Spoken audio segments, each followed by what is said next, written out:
came up in a conversation elsewhere, so I wanted to have it here.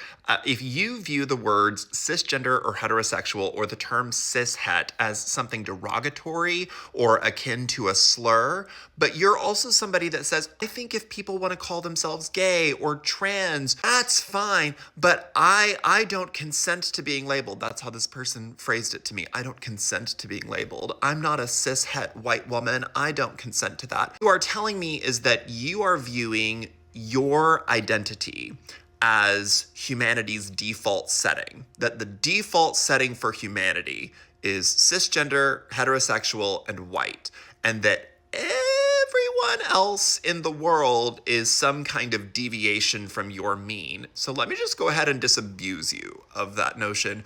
You are not the default setting, and everyone else isn't a deviation from your mean, from your norm. In fact, I would argue that white folks, we represent a global minority. We are not in the global majority. So we are already, if we're talking about what the mean is, then that would not be us. If you have brown hair, saying that you have brown hair is not a slur. If you are a black person, as long as you're capitalizing that B, that is not a derogatory statement. That is not a slur. If you are a gay person and being called a gay person is not derogatory or a slur.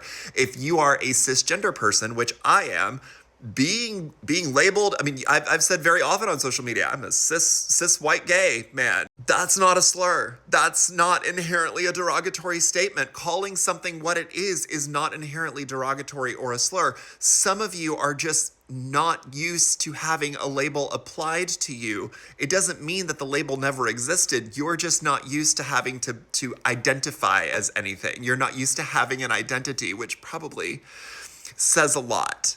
So, hope that helps. Thank you. Goodbye.